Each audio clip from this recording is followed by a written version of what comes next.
साथियों, मैं doctor Anand Kumar Gupta, chest physician Balrampur अस्पताल लखनऊ। मैं आज आपसे वर्ल्ड टीबी डे 24 मार्च को मैं आज आपसे मुखातिब हूँ। अपने चैनल डॉक्टर आनंद मेडिकल पाठशाला के तहत ट्यूबरकुलोसिस की सीरीज़ में आप सब लोगों को वर्ल्ड ट्यूबरकुलोसिस डे पर बधाइयाँ। साथियों, जैसा मैंने पिछले वीडियो में बताया था कि 24 मार्च सन 1882 में रॉबर्ट कॉश ने विश्व को टीबी के कारण की जानकारी दी थी कि किस वजह से टीबी हुई और टीबी फैली, और उन्होंने इसका कारण बतलाया कि एक बैसिलस बैक्टीरिया है जिसे माइकोबैक्टीरियम ट्यूबरकुलोसिस का नाम दिया गया या कॉच बैसिलस का नाम दिया गया। इस तिथि के लगभग 100 वर्ष बाद टीबी के प्रति सामान्य जनों में जागरूकता के लिए कि ये किस वजह से होती है, कैसे फैलती है, इससे कैसे बचा जा सकता है, इसका हमारे विश्व की, भारत देश की, प्रदेश की इकोनॉमी पर, जनता के स्वास्थ्य पर क्या नुकसान और असर पड़ता है इत्यादि के बारे में जन सामान्य को जागरूक करने के लिए सन 1992 में WHO ने इस तिथि से वर्ल्ड टीबी डे मनाना शुरू किया, और ये हर वर्ष की तरह इस बार भी मनाई जा रही है। और इस वर्ष की जो थीम है वो है द क्लॉक इज टिकिंग, जिसके बारे में हम चर्चा कर चुके हैं।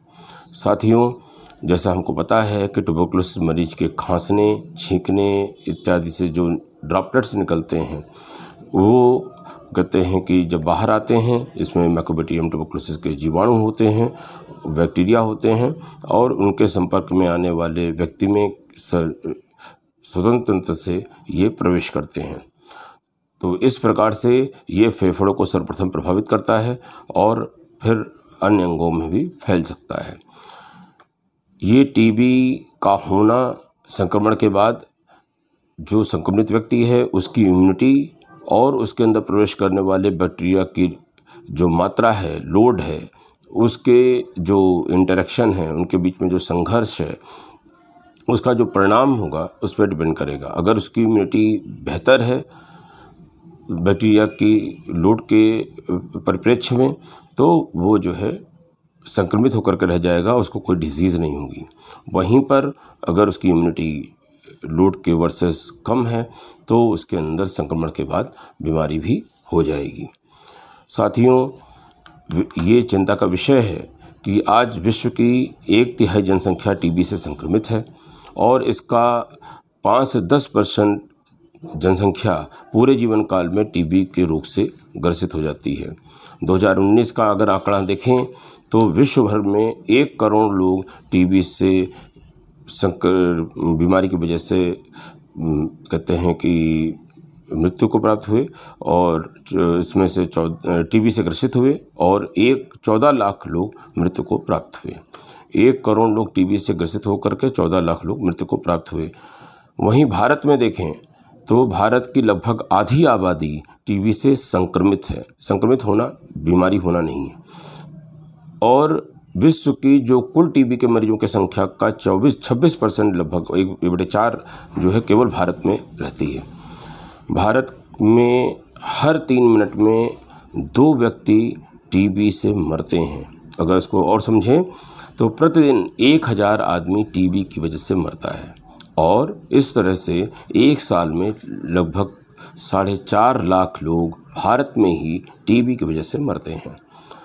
अगर HIV संक्रमित और नॉन HIV संक्रमित लोगों से हम तुलना करें, HIV संक्रमित में व्यक्तियों में जो टीबी होने की दर है वो पूरे जीवन काल में 30 से 50% तक होती है। अर्थात नॉन HIV व्यक्तियों के मुकाबले हर वर्ष HIV मरीजों में टीबी होने की जो दर है वो 50 गुना होती है।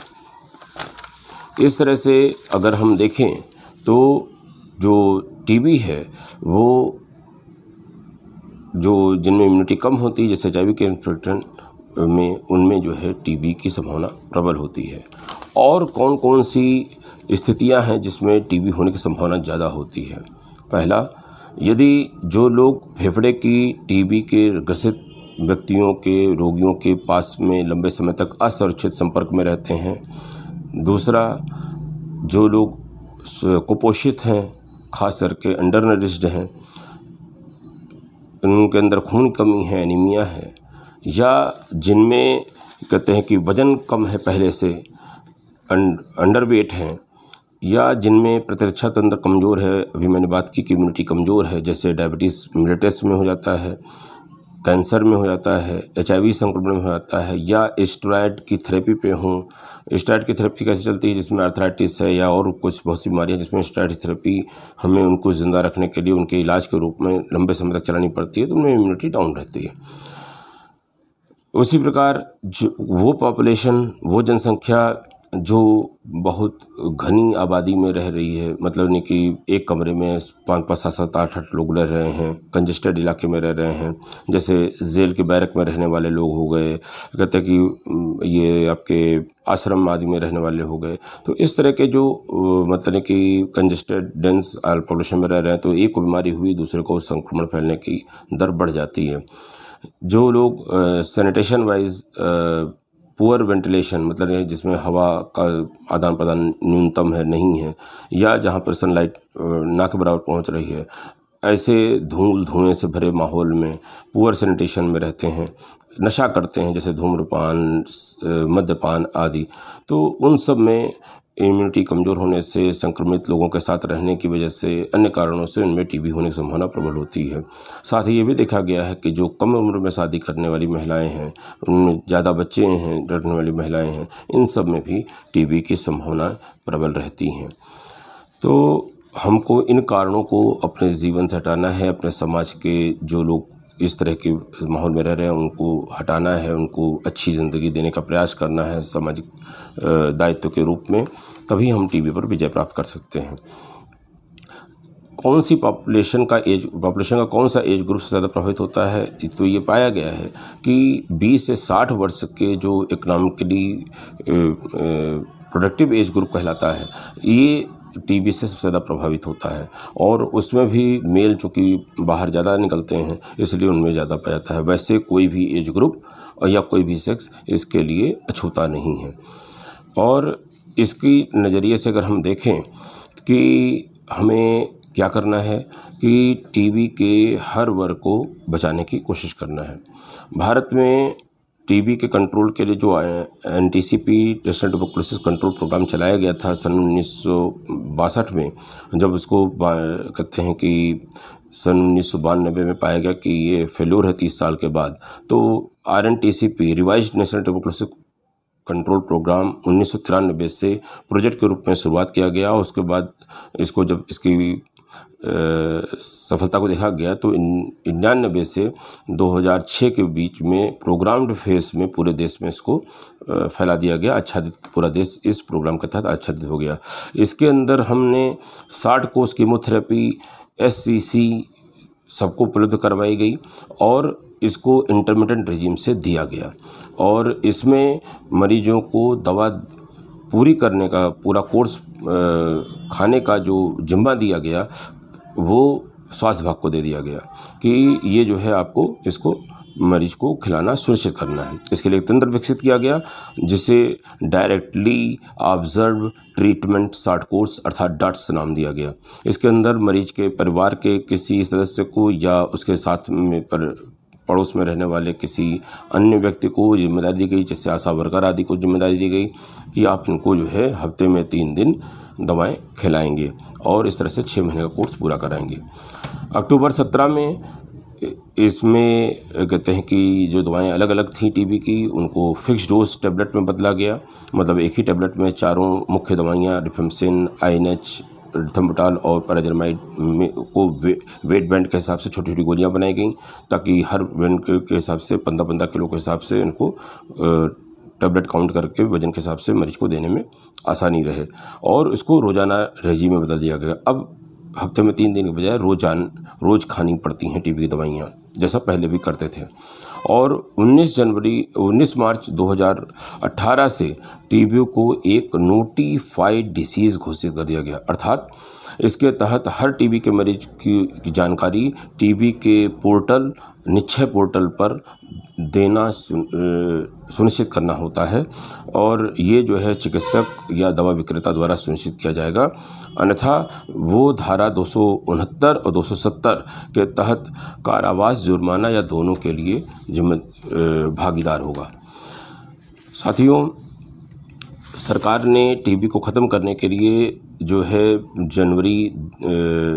जनवरी 2020 से इस प्रोग्राम का नाम RNTCP से बदल करके NTEP मतलब नेशनल ट्यूबरकुलोसिस एलिमिनेशन प्रोग्राम, मतलब यानी कि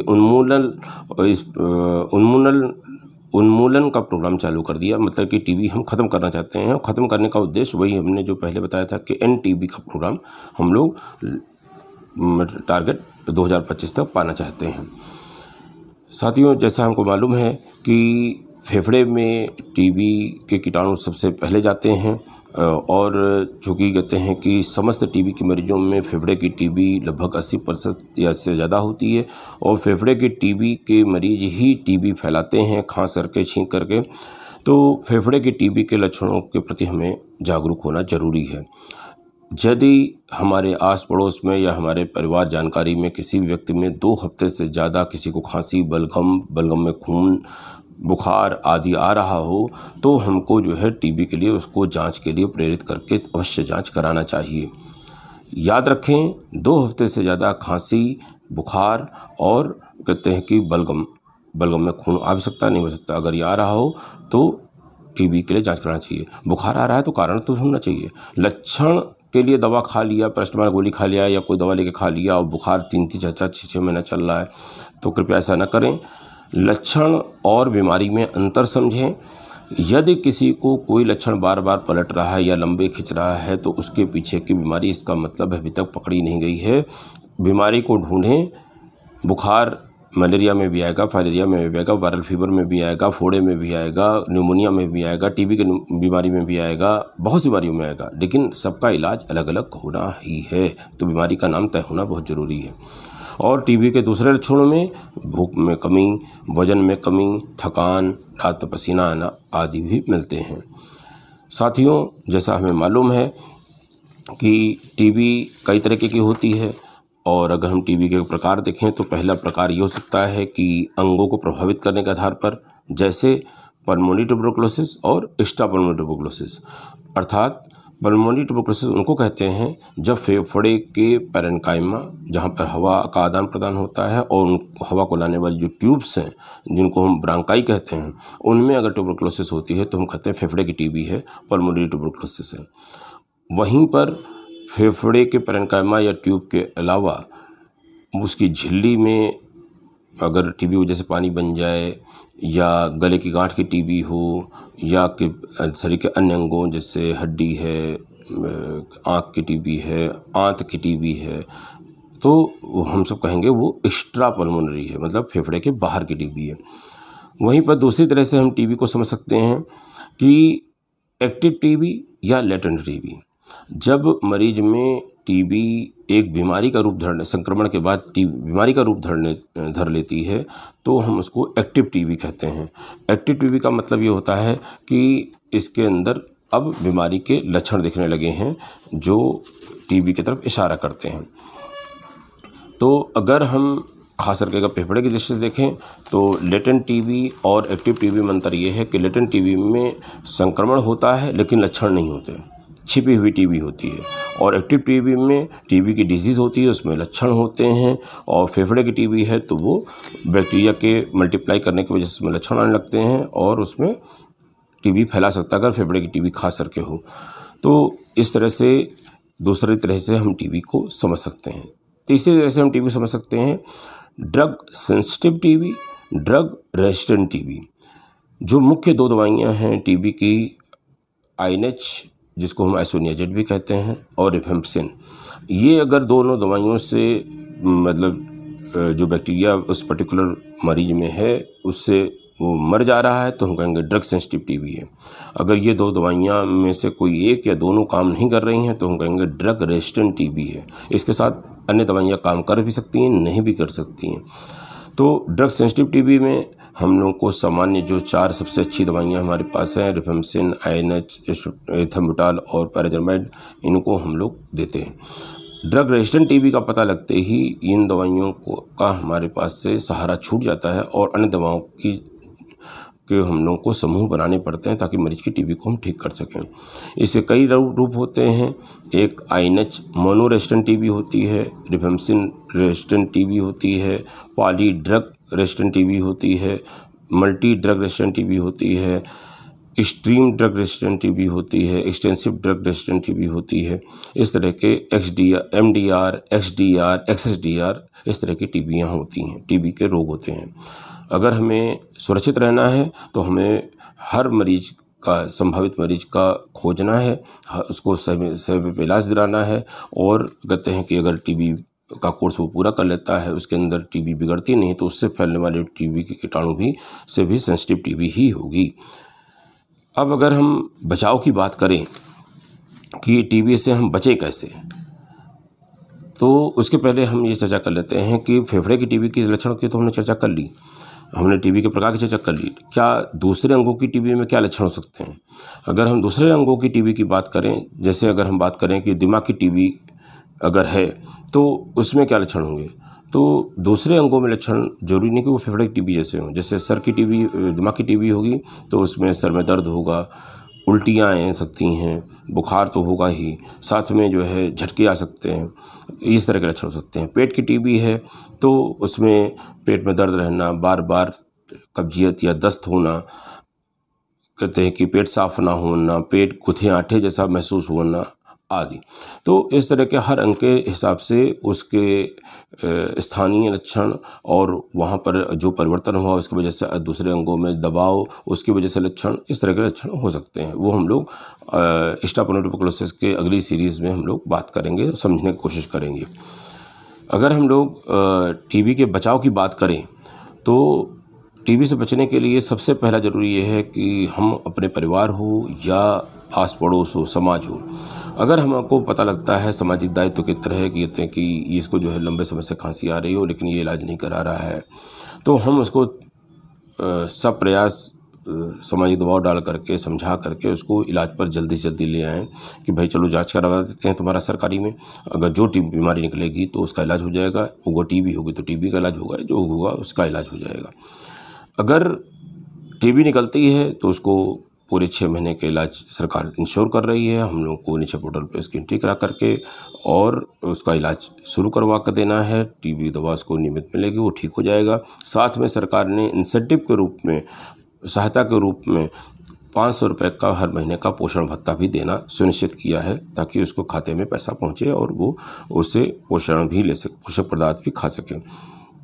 दूसरा, शुरुआत के फेज़ में टीबी का मरीज, खास करके फेफड़े की टीबी का मरीज जो है टीबी के कीटाणु फैला सकता है। तो अगर शुरुआत के दिनों में टीबी के इलाज के दौरान अगर हम उसको आइसोलेट कर सकें, अलग कर सकें समाज से, भाई घर में ही एक अकेले कमरे में इसको कर सकते हैं और दवा का उसका इंश्योर कर दें, तो शुरुआत के अगर 15 दिन से 1 महीने अगर वो लगातार दवा खा लेता है तो ये देखा गया है कि उसके बाद वो फैलाने लायक नहीं रहता है। नियमित दवा लेता रहे और कोर्स कर ले तो उसकी टीबी ठीक भी हो जाती है। करना क्या है, जिसको भी संभावित टीबी है या टीबी है ही है घोषित, तो वो खांसते छींकते समय अपना मुंह को कवर्ड रखे, रुमाल से ढक के रखे और कहते हैं कि दूसरों को फैलने न दें। कोरोना काल चल रहा है, मास्क पहने रहेगा तो भी दूसरों को टीबी नहीं फैल पाएगी। साथ में कहते हैं कि जो बलगम निकल रहा है उसको पॉलीथीन में थूके या ढक्कनदार किसी बर्तन में थूके और उसमें जो है फिनाइल डाल दे, बाद में उसको जला दे, गाड़ दे, नष्ट कर दे। इधर उधर उस पॉलीथीन में जो बलगम लिया इधर उधर नहीं फूके, उसको सील करके बांध करके डस्टबिन में डाल दे ताकि उससे उड़ने वाले कीटाणु उसमें न जाए। उसका कमरा हवादार हो, रोशनीदार हो, सनलाइट उसमें आ रही हो और उसको जब तक वो टीबी फैला सकता है तो कोशिश करे कि पब्लिक ट्रांसपोर्ट का उपयोग ना करे और मुंह पे मास्क लगा करके ही निकले। ये जो बचाव के तरीके हैं, अगर हम इसको अपनाते हैं तो खुद में और दूसरों से टीबी हम इसको फैलने से बचा सकते हैं। टीबी के इलाज के दौरान क्या करें या क्या ना करें? सबसे पहले संभावित लक्षण होने पर हम अपना हो या किसी परिचित का हो या समाज के दूसरे लोगों का हो, उनको प्रेरित करके के जांच पर ला करके अगर उसमें टीबी निकलती है, टीबी के इलाज पर जल्दी रख दें। क्योंकि साथियों, अगर टीबी लेट पता लगती है, देर में पता लगती है, तो टीबी का इलाज तो तब भी हो जाता है, टीबी बिगड़ भी सकती है और कहते हैं कि जो फेफड़ा ख़राब हो जाता है उसकी वजह से टीबी का इलाज ख़त्म होने के बाद भी उसके अंदर खांसी, बलगम में खून आने के लक्षण बने रह जाते हैं। तो उसको बड़ा डिप्रेशन होता है, अवसाद होता है कि हमने टीबी का इलाज शुरू से जल्दी क्यों नहीं किया। अब हम सांस की दवा और सांस फुलाने और कमज़ोरी का एहसास करने के लिए मजबूर हैं, टीबी ठीक होने के बावजूद भी। टीबी की दवा नियमित लें। साथ में जो है, यदि कोई सहायक बीमारी है, जैसे ब्लड प्रेशर हो सकती है, डायबिटीज़ हो सकती है या कोई और भी है, उसके बारे में भी नियंत्रण रखें, नियमित दवा लेते हुए साथ में लेना है और नियमित अनुसरण करें। फॉलोअप भी बहुत ज़रूरी है अपने टीबी के डॉक्टर से, और जो अन्य बीमारियां हैं उसका वो कंट्रोल है कि नहीं, इसके लिए अनुसरण या फॉलोअप बहुत ज़रूरी है। यदि कोई इलाज के दौरान नया लक्षण होता है तो अपने चिकित्सक से तुरंत बात करें, नहीं कि तुरंत दवा छोड़ दिया, और उनसे बात करें। कोई समस्या होती है तो डॉक्टर से बात करें, वो आपकी समस्या को समझेगा, उस अनुसार कुछ ना कुछ सही करके आपको इलाज पर बनाए रखेगा, आपका इलाज पूरा करा देगा। वज़न के अनुसार ही सही वज़न की दवा सही तरीके से सही समय पर लेनी है। सही तरीके का मतलब ये है कि टीबी की सारी दवाइयाँ रिफेम्सिन, आयनाइड, पैराजोनामाइड और थियोब्रोमाल एक साथ ही ली जाती हैं। हमने कई पर्चों पे देखा है, मरीजों को खाते देखा है कि रिफेम्सिन, आयनाइड सुबह खाली पेट खा लिया, थियोब्रोमाल नाश्ते बाद खा लिया, पैराजोनामाइड सुबह शाम खा लिया या उसको कम कर दिया। तो इस तरह की गलतियां नहीं करनी हैं। यदि डॉक्टर के बताए गए सारी दवाइयां एक साथ आप खाते हैं और कोई परेशानी होती है, जैसे पेट में जलन, गैस, डकार, पीलिया कुछ भी होता है, तो बहुत से तरीके हैं उनको फिर से दवा से सही करने के, सही तरीके से लेने के, सही तरीके से आपको लक्षण रहित इलाज पूरा करने के, उनको काम किया जाएगा। और कहते हैं कि जो बलगम है उसको इधर उधर नहीं थूकना है। साथियों, टीबी के बारे में वर्ल्ड टीबी डे के अवसर पे इतना ही कहना था, लेकिन फिर से बता दूं, कोरोना काल चल रहा है, आपको अपने वैक्सीन भी चालू हो गई, वैक्सीनेशन भी चालू हो गया है, तो मास्क, फिजिकल डिस्टेंसिंग और कहते हैं कि सैनिटाइजेशन, PMS का पालन अवश्य करते रहें। वैक्सीन का एज ग्रुप अब 1 अप्रैल से चालू हो जाएगा 45 साल के ऊपर लोगों को। अभी तो 45 से 60 के बीच में रिस्ट्रिक्शन था कि जिनको कोमॉर्बिडिटीज़ हैं, कोई सहायक बीमारी है, डायबिटीज़, ब्लड प्रेशर या कुछ और बीमारी है, तभी लगने के लिए था। 60 के ऊपर को वैसे ही लगने के लिए था, लेकिन अब 45 के ऊपर के हर व्यक्ति को बिना बीमारी के भी, किसी अन्य बीमारी के भी लग सकता है। साथियों, इसका उपयोग करिए। सरकार इसको सरकारी अस्पतालों में फ्री दे रही है, प्राइवेट अस्पतालों में मात्र 250 रुपये में लगवाने की सुविधा दे रही है। दोनों तरह की 2 वैक्सीन की 2 डोज की वैक्सीन्स हैं और एक ही तरह की वैक्सीन दोनों डोज में लगनी चाहिए। वैक्सीन से कोई खतरा नहीं है भारत की बनी वैक्सीन्स में, न कोविशील्ड में, न कोवैक्सीन में।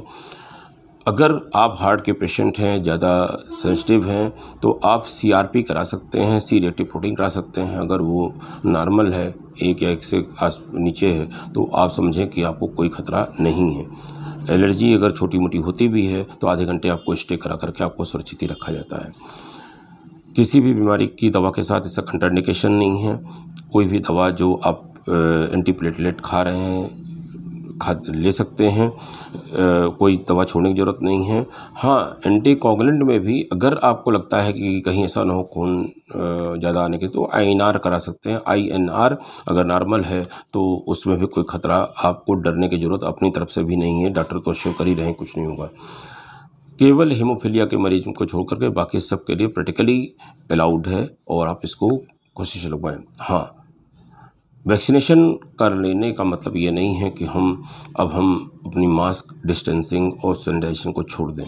हमको वो लगातार चालू करना है। पहला कारण कि वैक्सीन की सेकंड डोज के 15 दिन बाद ही हमारे अंदर वो प्रोडक्शन पैदा होता है जिसके लिए हम वैक्सीन लगवा रहे हैं, नंबर 1। नंबर 2, जब हम नेचुरल इन्फेक्शन से, जिनको कोविड इन्फेक्शन हो चुका है, उनको दोबारा संक्रमण हुआ जा रहा है, तो वैक्सीन की से बनी एंटीबॉडीज़ से क्या हमको संक्रमण दोबारा नहीं सकता? नंबर 2, फिर हम वैक्सीन लगवा क्यों रहे हैं? वैक्सीन इसलिए लगवा रहे हैं कि संक्रमण को ये नहीं रोकेगी। संक्रमण से होने वाली बीमारी का जो जटिलता हो जाती थी कि हमारे प्राण संकट में पड़ जाते थे, वो नहीं होने पाएगा।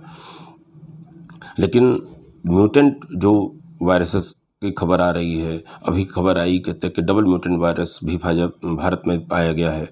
तो क्या वैक्सीन हमको बचा सकेंगी? जो हमने पुराने वायरसेस पे जो इसमें ये म्यूटेशन नहीं था उसके खिलाफ बनाई थी, अभी ये समय बतलाएगा। तो म्यूटेशन की वजह से हो, चाहे प्रोडक्शन की एंटीबॉडी कितने साल तक हमको प्रोटेक्ट करती है इसकी वजह से हो, या किसी भी कारण से हो, हमको वैक्सीन भी लगवाना है। वैक्सीन को एक चौथा कोरोना की जो महामारी है उससे बचने का एक चौथा तरीका मानना है, ना कि वो एक अकेला भरोसेमंद कि उसको लगवा लिया और हम हमेशा के लिए कोरोना की दृष्टि से आज़ाद हो गए। तो अगर हम मास्क पहनते हैं, धूल-धुआं ठंडक से बचते हैं, तो हम टीबी के स्पिरिट से लेकर के कोरोना के स्पिरिट में अपना कंट्रीब्यूशन देते हैं कि हम उसको रोकने में समर्थ हुए हैं। साथियों, आज मैं अपनी वाणी को यहीं विराम देता हूं। आशा है कि आपको कुछ ना कुछ बातें ज़रूर नहीं मिली होंगी। आप इसी तरह से मेरे चैनल के नए-नए वीडियोज़ को लाइक करते रहिए, देखते रहिए, शेयर करते रहिए और बेल आइकन दबा करके अपने को जागरूक बनिए कि कब नया वीडियो आ रहा है, और अपने साथियों में शेयर करके के हमारे नए सब्सक्राइबर्स को बढ़ाइए। धन्यवाद।